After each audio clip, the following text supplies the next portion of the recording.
We all want to be mega successful entrepreneurs. We all want to have the best process possible. And we want to operate at C level and not only just look good from hype marketing that most people are doing on social media, but more importantly, we want to do it in an effective and efficient way. Effective meaning we're getting it done the right way the first time, and efficient, getting it done in the shortest period of time possible. On today's episode of the ME Show, I have the privilege and the honor to have someone who has had an incredible impact on the business community, who has been mentors to many, many incredible individuals. And he himself is giving me the privilege and the opportunity not only to partner up and to take the next, what I believe, the future of entrepreneurship to a whole new level.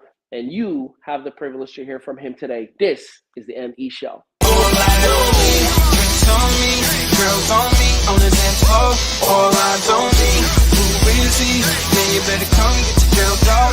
All eyes on me, party like a rock star. You can find me in VIP. All eyes on me, yeah, where the girls are. This is how your night should be. All eyes on me, all eyes on the prize. Money supersized, G5 super fly, should be supervised. Do or die, open up your eyes, head to the sky. Keep a mean bad mommy on the side. Make a tsunami, kamikaze on the mind. Spit flow, paparazzi, flash shine, get dough. Champagne, Merlot, cash and tango. In the VIP, now she wanna touch her ankle. Get low, mueve mami como el dembow. All eyes on me, peeping through the window. Get mine, get yours, believe it or not. In the meantime, I'ma keep my eyes on the top. All eyes on me, drinks on me, girls on me, on the dance floor. All eyes on me, who is he? Man, you better come get your girl dog. All eyes on me, party like a rock star. You can find me in VIP. All eyes on me, yeah, where the girls are. This is how your night should be. All eyes on me indeed. Ladies and gentlemen, I hope you are as excited and fired up as I am, as I have with me not only someone that has an incredible amount of experience, wisdom, knowledge, and data-driven human being for a career of decades. He has been a part of the foundation and the early stage of what Six Sigma Management Institute has become globally, and an institute that has put an impact on multi-billion-dollar institutions and companies globally and around the world. But he had a front row seat on not only the impact that it's had, but also its co-founder and the actual architect of that organization of 4 decades and so much more. And today I have the opportunity, the privilege to call myself a partner with this gentleman in what we believe the modernized brand new version for you and I, the everyday average individual, to have the ability to create the C-level Fortune 500 operations that we desire and dream of, whether you are 5 years old or 95 years old. This gentleman is the person you would want to hear from. Ladies and gentlemen, for the very first time on the ME Show, the one and only Alan Leduc. What is going on, sir? How are you this morning? Yeah, thank you, Mr. Ali. Glad to be here.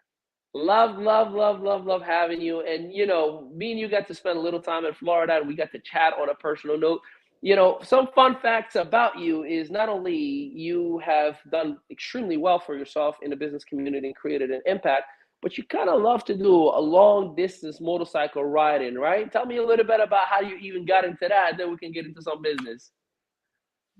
Ali, I have always been kind of one of those people that just dreamed.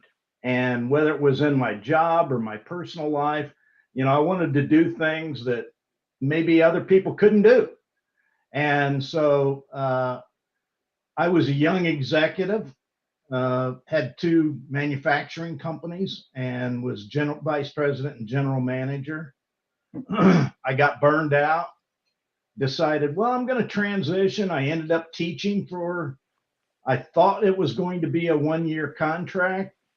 I ended up getting cancer, lost a kidney to cancer.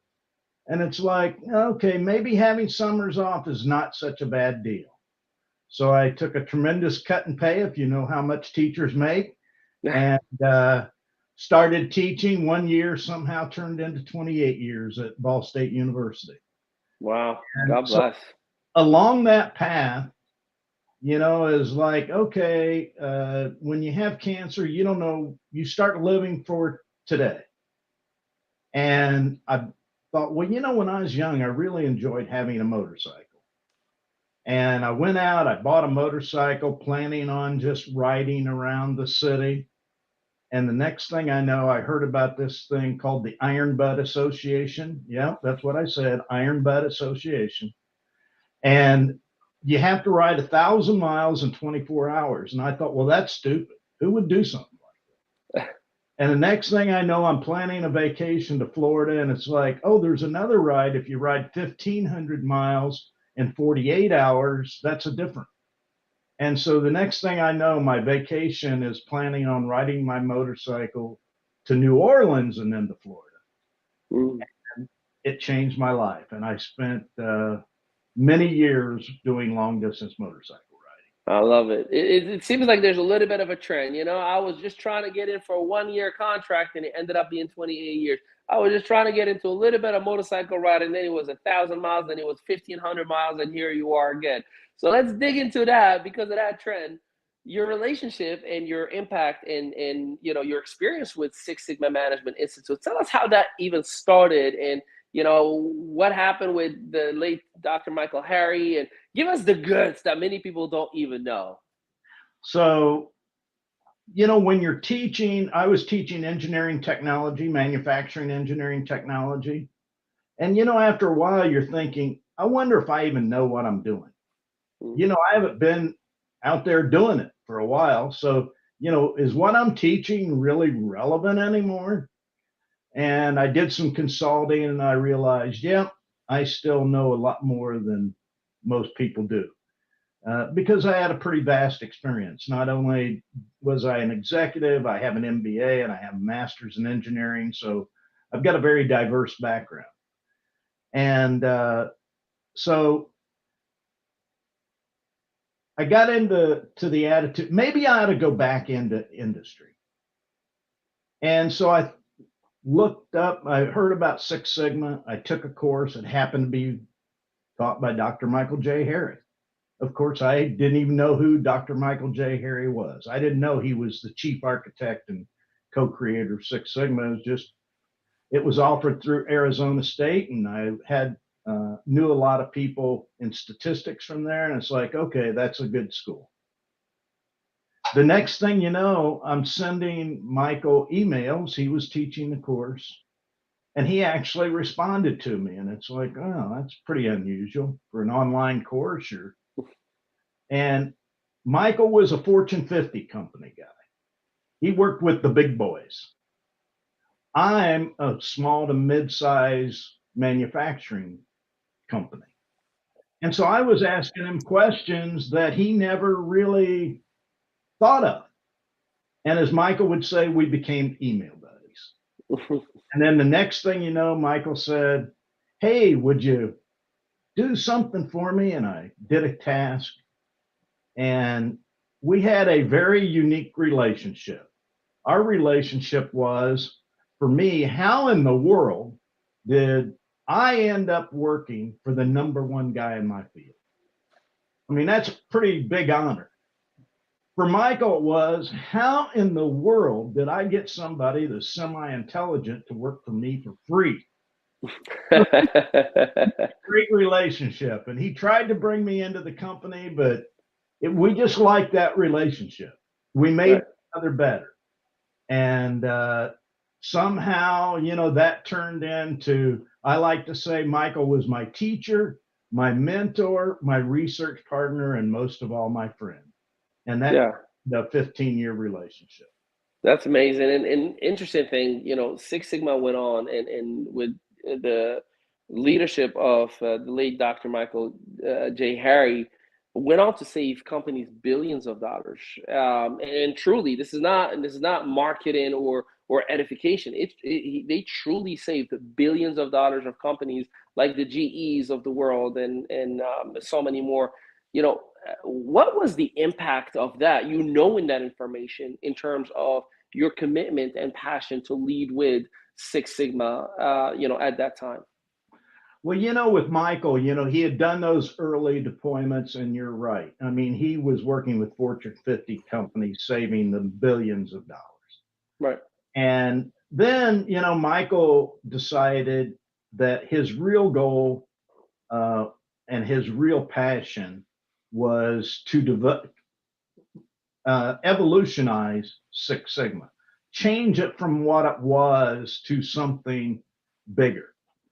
And Michael's goal was always to be known not as the Six Sigma guy, but a true world thought leader. And I think that's really what he became. And so his last several years, that's what he did. He worked on redeveloping Six Sigma. So most Six Sigma people today are taught in what we call the second generation. It was the Six Sigma as it was in the 1990s at General Electric. Right. What General Electric did, everybody did. And so they kind of got stuck there. Most people have no idea that's what we call Generation 2. We are now on Generation 5. And they have no idea how Six Sigma has evolved. And, you know, their perception of Six Sigma is different. Six Sigma today on the commercial side is a full-blown business improvement program, driving ideas from the top. And the top, what are the values at the top? Well, we know it's money, right? Yeah. Michael used to say, money, money, money, money, time, time, time, time. And I said, Michael, you almost have it right. To executives, time is money. It's really only about money. Yeah. And so they may have other values, but it's the values, whatever those values are, drive the company. And that's what Six Sigma is about driving the company really from the top down. Yeah, and it's interesting. It went on to work with I believe some statistics stated like over 80 plus companies in that Fortune 100 plus space. So now based on that, where did the great discovery come to light for you? And, you know, tell us a little bit about that inception moment, because I know the backstory, but I would love to hear how you kind of nudged a little bit, you know, and helped bring it into the front of all of us right now. Well, I went back and looked. The first time, you know, Michael, even though I was working for him and we had a great relationship, he always liked to keep a little secret. And so a lot of work I did with Michael, I was working on in isolation. I didn't really know what the task I was working on. I didn't know what the big picture was. And so I went back and looked. The first mention of work that I was doing with Michael on the Great Discovery was way back in 2003. And wow. The situation was, and Sandra has told this story many times, Jack Welch, when he was working with Michael, told Michael, you're only teaching 5% of my people. What about the other 95%? And Jack Nasser at Ford Motor Company said, Michael, if you teach me how to think, I would have doubled pay you double. And that haunted Michael. He didn't really have an answer. You know, he developed this awesome business strategy, but he didn't have an answer for the other 95%, as we call it. And he ended up developing the Great Discovery. He turned Six Sigma into a language that could be understood by anybody. And so after Michael passed, I wrote a book called Learning to Think Leadership. And then I started hearing, you know, I'm kind of funny this way. I hear something, it just sticks in my brain. And so it seemed like every time I look for something, I'm hearing companies say, we value our employees. We value our employees.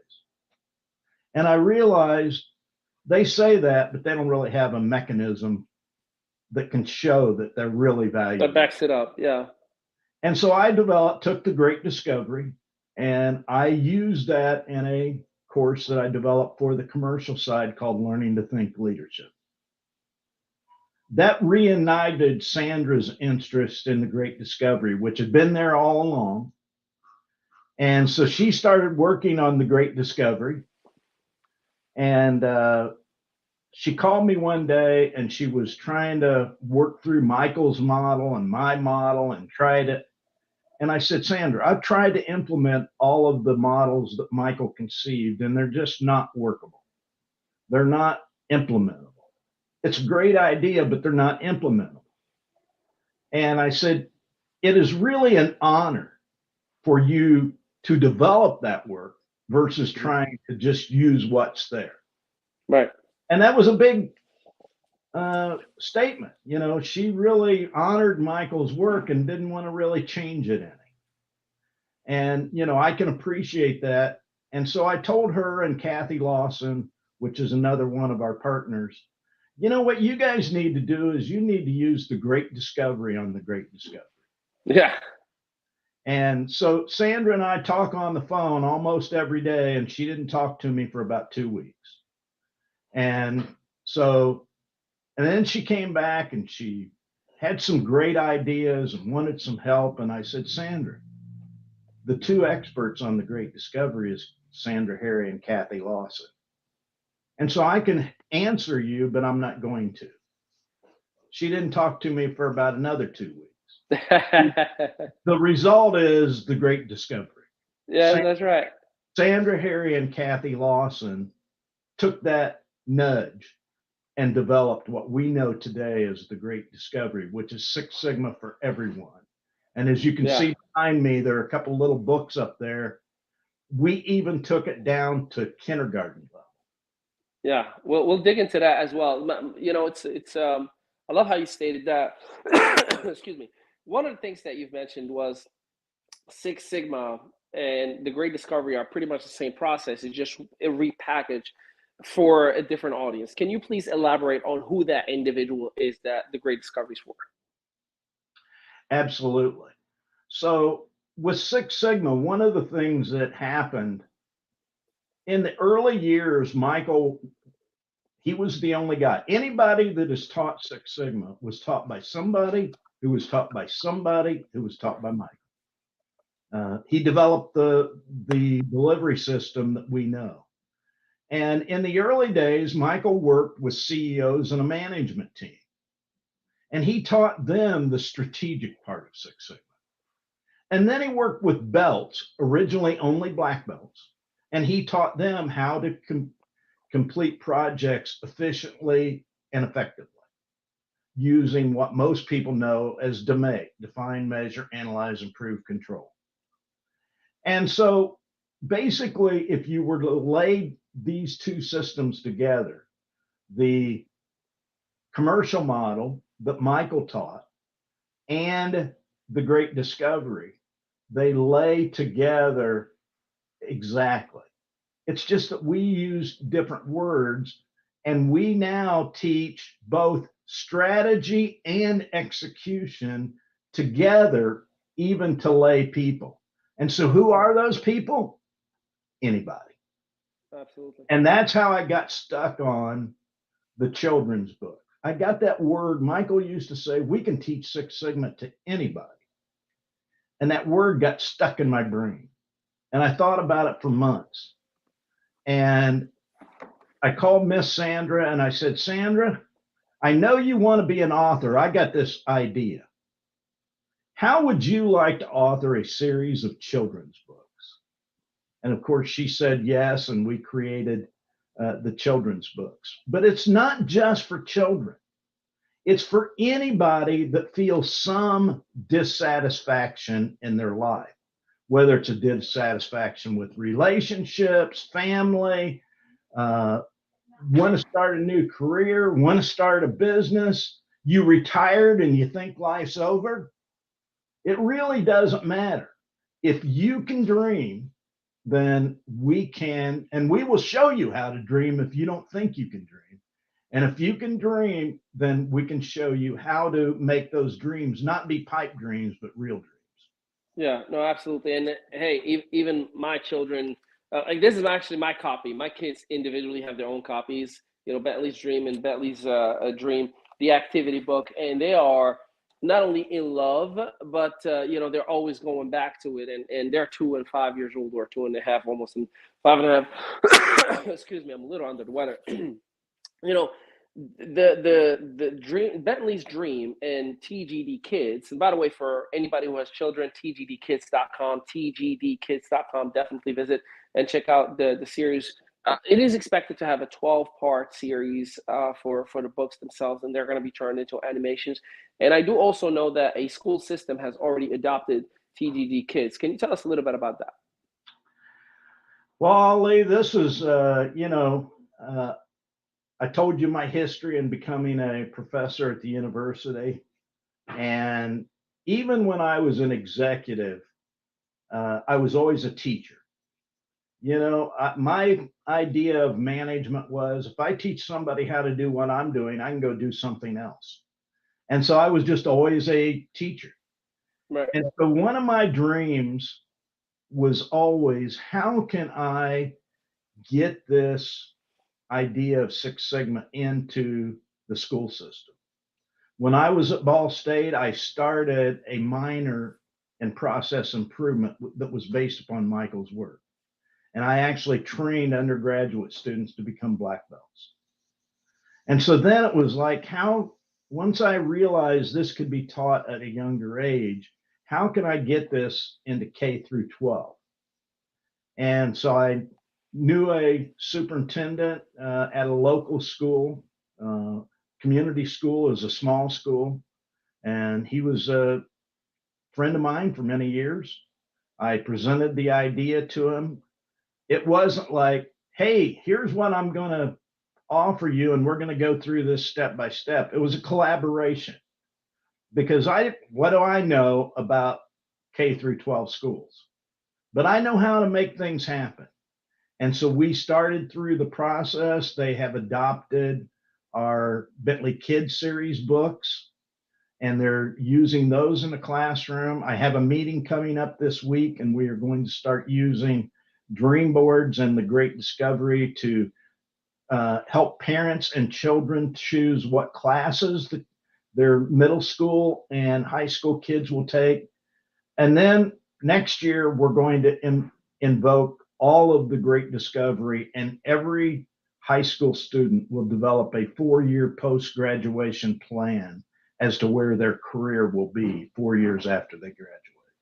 No, that's amazing, and I'm very grateful for that, because as a parent of 2 children, and as the world is progressively evolving, in some ways that we may feel like what is going on, it's a bit shocking, right? There's a lot of fast, dramatic, drastic, and sometimes radical changes, from the way we've grown up. It's important for me to at least know that there is a resource that I can plug my kids right back into to maintain certain core values that I identify with as the once upon a time child that I used to be. So I'm grateful for that. As final remarks, you've seen what what Six Sigma has done for companies. In your vantage point, what do you anticipate the Great Discovery to do for the everyday average individual? Well, I'm going to first address the situation with the schools. School systems are highly political. So I was really lucky to get that opportunity. But as individuals, we can teach our own kids this.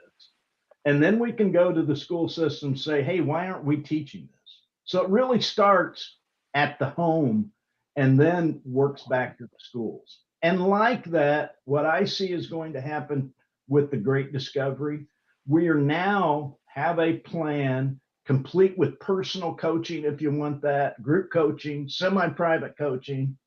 So it's not just, hey, go take this online course. It's here's an online course that will teach you how to achieve your dreams. And we support that with coaching worldwide. I mean, what an opportunity. One of my core values is empower. And so you can imagine I'm living a pretty happy life right now, because being able to empower individuals that are stuck in the rut of status quo is pretty amazing. Yeah, no, I love that. I really, really, really do. And I'm grateful for you, for your wisdom, and for just your humility. Someone with your knowledge, with your experience and expertise, usually are not reachable, right? Like they put that wall between them and the rest of the world. But you are always, even my experience when I met you in Orlando, you were the first one in, last one out. You were getting down and dirty and helping out, picking things up. And that speaks a lot of volume on who you are as a human being. before the educator and the executive that you are. So I'm personally want you to know publicly and behind your back, I say the same thing, that I'm very grateful to know you and, collaborate with you, partner up with you and the great discovery. And for those of you who are watching, understand you can have access to individuals like Mr. Alan LeDuc and Kathy Lawson, Sandra Harry, Tim Taylor, and so many more who have gone through the full Six Sigma experience and now they are embedded and with full passion, patience, and perseverance, moving forward with the great discovery. And you can enter the ecosystem as a student. Come on in and get certified. Learn the Six Sigma way and the great discovery proven path that is right before you right now. Others, you may even want to consider to get certified to become a coach. And as a coach, you get paid to train other individuals. Or last but not least, there are others who want to add passive income where you can build a business within a business, can be a coach, and at the same exact time, elevate your value in the marketplace, whether you are an employee or a business owner with this information. I have used it since 2017. And for those of you who know me, you know, since 2017, my life changed a little bit. There's a lot that it has to do with the great discovery. Even my marriage has been better because of the great discovery. That's right. I used the great discovery on my marriage. I figured out what my milestones were. I figured out what my restraining forces were. I figured out what my driving forces. I came up with action steps and we went forward to the catalyst. And I could go on and on and on and on. The great discovery made this happy cat. For many of you who are like, oh, it's so cute, a note to his wife every day. That is a driving force, just so you know, every single day. So I operate with this not just for the sake of money or business, but it is a lifestyle to become better in every area, to become efficient and to be a role model to my children as well. And, how could you show something to someone that you're not doing yourself? To use the wise words of a gentleman that you just heard from, he says, use the great discovery on the great discovery. So I use the great discovery on my life. So I welcome you. Hit us up, send some DMs, comments, more info on students, more info on coach, more info on passive, whatever appealed to you in this conversation, whether you are listening to this live or in the recorded version, we are monitoring this conversation. Let us know, and we are here to help, support, and feel free to give us a visit, thegreatdiscovery.com. That is thegreatdiscovery.com. There are videos, there's content in there, more information, and yours truly, your strategic partner, Ali Madawi, is here to deliver. So without any further ado, Mr. Allen, I'm going to let you have the last 30 seconds and give us some final remarks as we close it out. Well, Ali, I just appreciate everything that you're doing. Again, you are helping to make our dream come true. When I asked Sandra and Kathy about the great discovery, I asked Sandra, what do you envision? And she said, I can see, my goal is someday me and you will be standing on the stage. You'll be talking about learning to think leadership, and I'll be talking about the great discovery. That happened just not too long ago in Orlando. Yes, it did. Dreams come true. It hasn't been easy. It's been a lot of work. Achieving your dreams may be a little bit of work, but they are possible once you learn the proven path of the great discovery. I love it, and I appreciate you. So with that, we thank you. We appreciate it. And until next time, do us a favor, Mr. Allen. Tell them peace out, everybody. Hello, peace out, everybody.